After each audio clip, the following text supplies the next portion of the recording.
আমার হাতে আছে এখন মিনি 4 প্রো। আজকে আমরা এটা সেট আপ দিব এবং দেখাবো এটা কিভাবে ফ্লাই করতে হয়।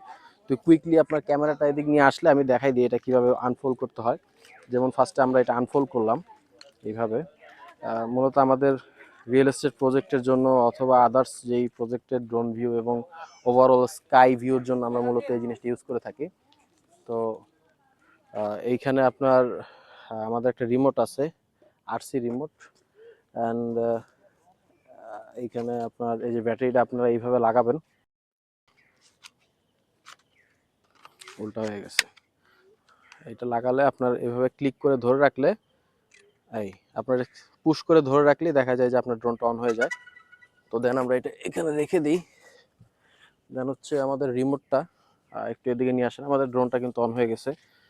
রিমোটটার ক্ষেত্রে আমরা এইভাবে রিমোটটা ইনস্টল সেট আপ দিতে পারি। জাস্ট হচ্ছে আমরা গিম্বলটা লাগাই ফেলি এইভাবে। আচ্ছা, দেন হচ্ছে ডাবল ক্লিক করে প্রেস করে ধরে রাখলে এই ড্রোনের রিমোটটা অন হয়ে যাবে। আর ডিসপ্লেটা অন হয়ে গিয়েছে অলরেডি। তো আপনার দেখা যায় এই যে ক্যামেরাটা দেখা যাচ্ছে এই যে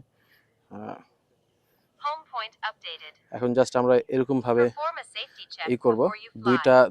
দুইটা কি ধরে জাস্ট আমরা এরকম ভাবে যদি ই করি তাহলে ড্রোনটা কিন্তু আপনারা দেখতেছেন প্রপেলার গুলো কি হয়ে গেছে।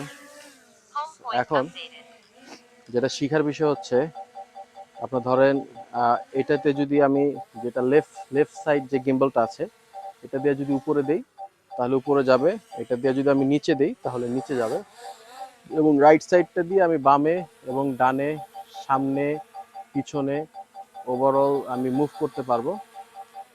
তো এই হচ্ছে বিষয়। ড্রোনটা চালানো আহামরি কোনো বিষয় না। আর হচ্ছে মেকানিক্যাল ভিতরে যে বিষয়গুলো থাকে আপনার ফুটেজ নেওয়া এবং ওভারঅল ভিডিও নেওয়া, এগুলো তো আরও সহজ, আপনারা দেখলেই বুঝতে পারবেন। সো ড্রোনগুলো এমন কোনো রকেট সায়েন্স না, আপনারা যে কেউ চাইলে উড়াইতে পারেন।